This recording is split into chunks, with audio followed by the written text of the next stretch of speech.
Hello friends, welcome YouTube के इस नए वीडियो में आपका स्वागत है। आज हम लोग एसएससीज और रेलवेज के लिए एक बड़ा ही इम्पोर्टेंट टॉपिक कवर करने वाले हैं।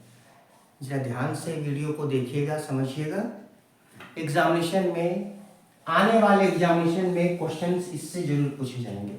अभी हाल के दिनों में मुगल सम्राट औरंगजेब को लेकर कई तरह के विवाद उत्पन्न हुए हैं, है ना।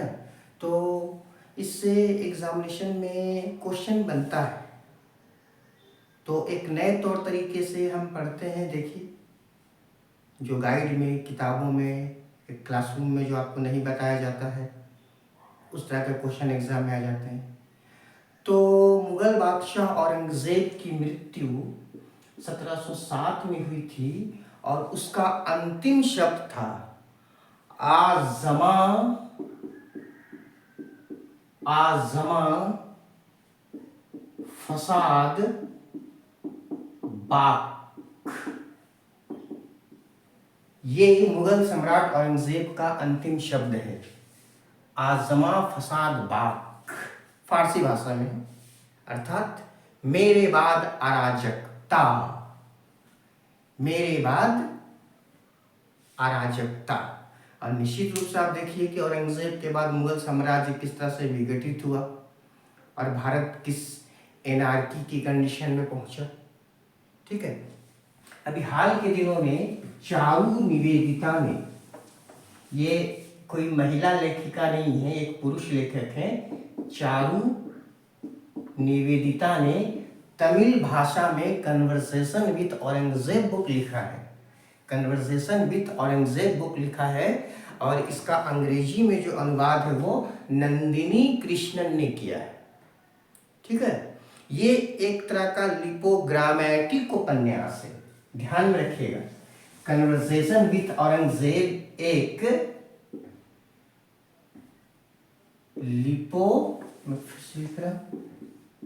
लिपोग्रामेटिक उपन्यास है। अर्थात इसमें इस तरह से लिखा जाता है कि वर्णमाला के कुछ वर्णों को छोड़ दिया जाता है ना। तो एक रहस्य से भरा एक अंदाज बन जाता है ये। तो ध्यान में रखिएगा, चारू निवेदिता, और इस बुक का अनुवाद नंदिनी कृष्णन ने किया है। तो मुगल सम्राट औरंगजेब मुमताज और शाहजहां की छठी संतान थी। औरंगजेब का जन्म उज्जैन के निकट दोहद में हुआ था। उस वक़्त जो उज्जैन है वो गुजरात प्रांत का हिस्सा था, है ना। और वो अपने माता पिता की छठी संतान था। ठीक है। अकबर के बाद सबसे ज़्यादा वर्षों तक शासन औरंगजेब ने ही किया।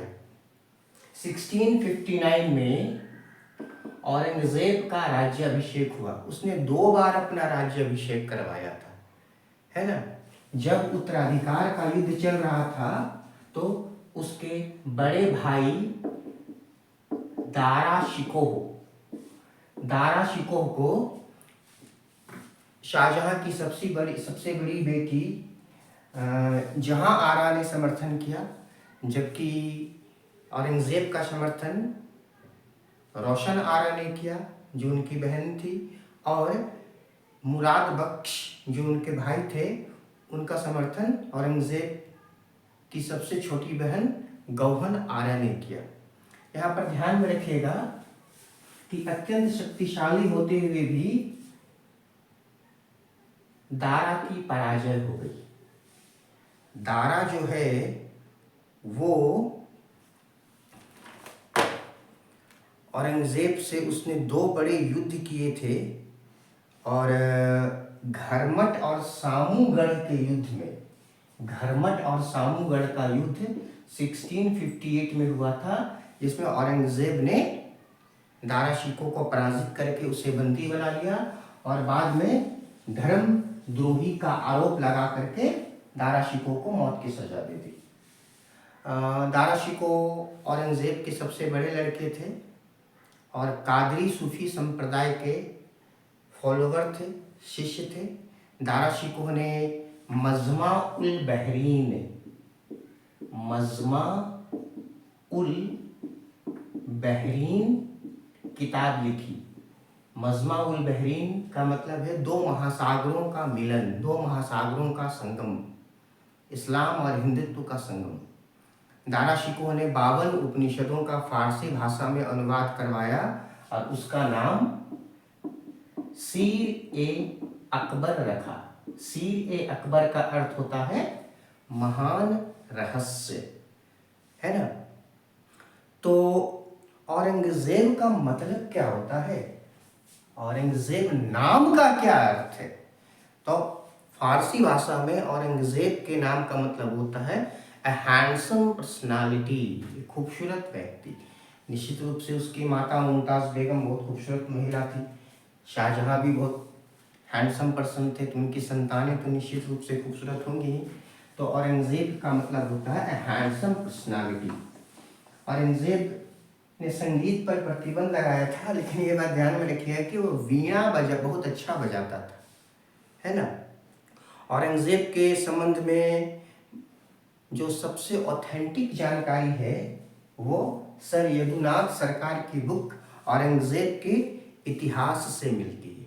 ये ध्यान में रखिएगा, औरंगजेब का इतिहास बुक किसने लिखा, ये एग्जामिनेशन में हमेशा पूछा जाता रहा है, ठीक है। और मुगल सम्राट बनने के बाद औरंगजेब ने कई सारी उपाधियां धारण की थी, जिनमें आलमगीर, जिंदा पीर, अमीर उल मुमनिन, बादशाह गाजी, अल सुल्तान, अल आजम, फिर से बोल रहा हूं, अल सुल्तान, अल आजम, शहंशाह ए सल्तनत अल हिंदिया, शहंशाह ए सल्तनत अल हिंदिया, ये उसके प्रमुख उपाधियां थी, ठीक है। अपने पिता के शासनकाल के दौरान में अर्थात शाहजहां के शासनकाल के दौरान में औरंगजेब को 2 बार दक्कन का गवर्नर बनाया गया। एक बात आप अच्छे से समझ लीजिए, मुगल पीरियड में हिमालय से लेकर के जो नर्मदा नदी तक का क्षेत्र है, इसको कहा जाता था हिंदुस्तान, और नर्मदा नदी के नीचे के क्षेत्र को बोलते थे दक्कन। दक्कन जीतना मुगलों का बहुत बड़ा स्वप्न था। अकबर से लेकर के शाहजहां तक ने कई प्रयास किए, बट वो सफल नहीं हो सके, है ना। तो दक्कन जीतने के लिए ही दक्कन में जो कुछ थोड़े बहुत भाग मुगलों के अधिकार में थे, वहाँ का गवर्नर शाहजहां ने औरंगजेब को बनाया।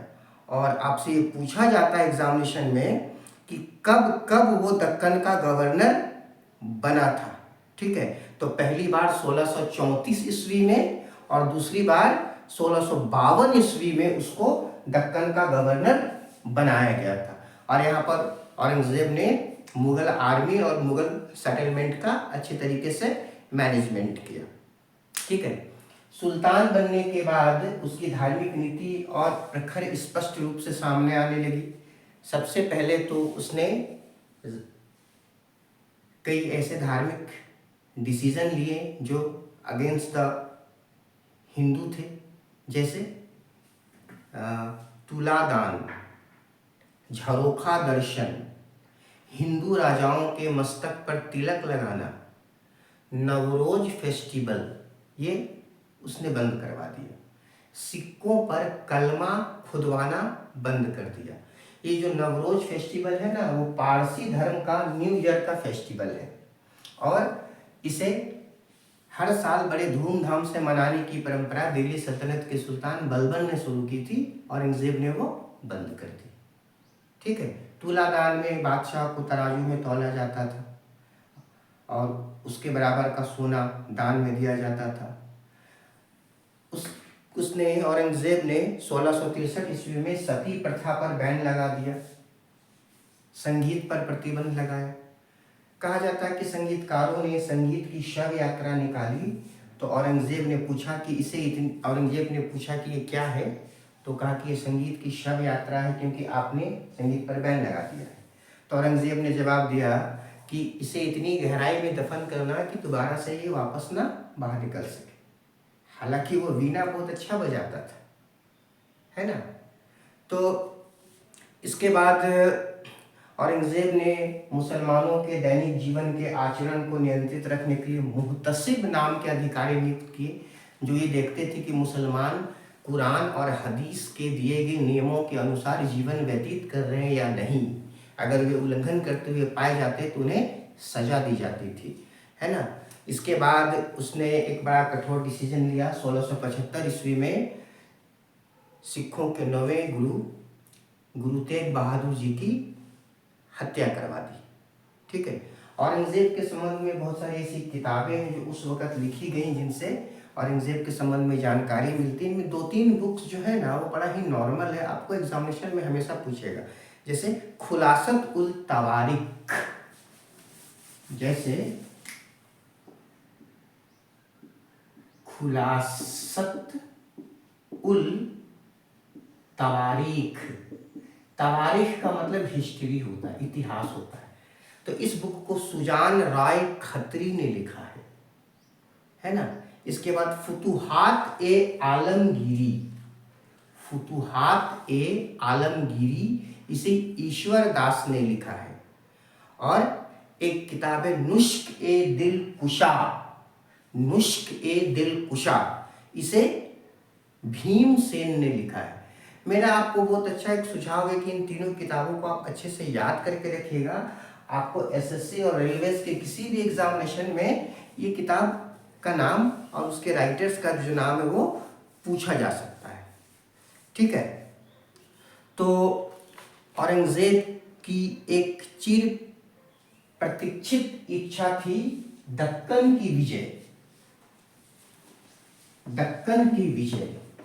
तो 1686 ईस्वी में औरंगज़ेब ने बीजापुर और 1687 ईस्वी में गोलकुंडा की विजय की, और उसके साथ औरंगज़ेब की चिर प्रतीक्षित इच्छा पूरी हुई और पूरा का पूरा दक्कन मुगल साम्राज्य का भाग बना। ठीक है, ध्यान में रखिएगा। अब औरंगज़ेब के निजी जीवन के संबंध में भी कई सारे विवाद हैं। कहा जाता है कि ना तो वो एक अच्छा पिता था, ना तो एक अच्छा बेटा था, ना तो एक अच्छा रिश्तेदार बन सका।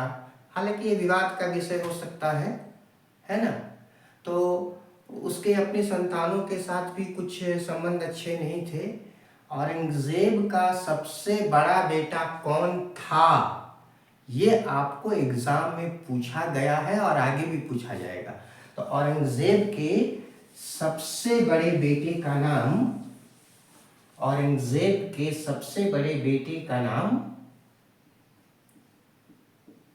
अकबर था। यह मुगल सम्राट अकबर की बात मैं नहीं कर रहा हूं।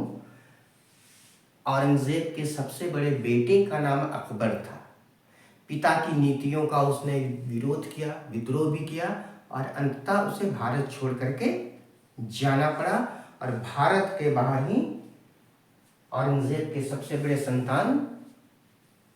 संतान अकबर की मृत्यु हो गई। ठीक है। तो आप यहाँ पर ये देखिए कि औरंगज़ेब से रिलेटेड कुछ ऐसी बातें जो नई हैं, है ना। अभी क्योंकि उसकी कब्र को, मज़ार को लेकर के विवाद हो रहा है, औरंगाबाद जो भी नाम बदल करके संभाजी नगर हो गया है। तो आप देखिए कि औरंगज़ेब ने कौन कौन से स्ट्रक्चर्स बनवाए थे, वो एग्जामिनेशन में आपसे क्वेश्चन पूछ देगा। जैसे उसने लाहौर में बादशाही मस्जिद बनवाया, ठीक है, लाहौर में बादशाही मस्जिद बनवाया। उसके साथ साथ उसका एक दूसरा जो बड़ा निर्माण कार्य है वो 1678 ईस्वी में, 1678 में उसने अपनी पत्नी राबिया दौरानी का मकबरा बनाया। राबिया दौरानी ईरान की राजकुमारी थी जिससे औरंगज़ेब का विवाह हुआ था, और इस बिल्डिंग को दूसरा ताजमहल कहते हैं, और इसी को बीबी का मकबरा भी कहते हैं। इसको कभी कभी लाल ताजमहल भी कह दिया जाता है। बिल्कुल ही रिप्लिकेशन है ताजमहल का, छोटे से आकार का है, ताजमहल के जैसा तो नहीं है। ठीक है। और अभी मैंने आपको बताया था बादशाही मस्जिद। तो 1673 ईस्वी में उसने लाहौर में, जो भी पाकिस्तान में है, वहाँ पर उसने बादशाही मस्जिद बनवाया। औरंगजेब की धार्मिक नीतियों में एक बड़ा प्रश्न पूछा जाता है जजिया कर को लेकर के। तो 1679 में औरंगजेब ने नॉन मुस्लिम्स पर जजिया टैक्स लगाया, है ना। इस वर्ष ही क्यों लगाया? औरंगजेब 1659 में मुगल बादशाह बना था, तो इतने वर्ष के बाद क्यों लगाया? क्या कारण है? पहले ही लगा देता, है ना। तो उसके पीछे एक बड़ा कारण है। औरंगजेब के दरबार में मेवाड़ के राणा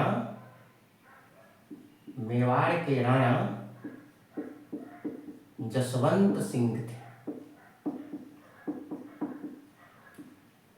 इसी जसवंत सिंह के भय के कारण औरंगजेब को साहस नहीं हुआ कि वो जजिया टैक्स को दोबारा लगा सके। लेकिन 1679 में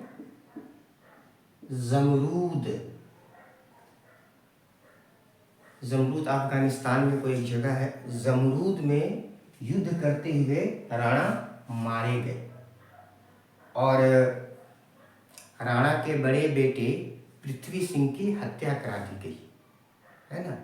तो राणा के मरने की सूचना जब औरंगजेब को दी गई तो औरंगजेब ने कहा, दरवाजा एक कुफ्र शिकस्त अस्त, फारसी भाषा में, दरवाजा एक कुफ्र शिकस्त अस्त, कुफ्र का दरवाजा टूट गया, है ना। इतने बड़े कमांडर की मृत्यु पर उसे दुखी होना चाहिए था, तो खुशी मना रहा था, है ना। और महाराणा जसवंत सिंह की मृत्यु के पश्चात ही औरंगजेब ने दोबारा से जजिया टैक्स लगाया। ठीक है, तो नई चीज़ों को पढ़ते रहिए, है ना, और अच्छे से एग्ज़ाम दीजिए। मिलते हैं अगले वीडियो में।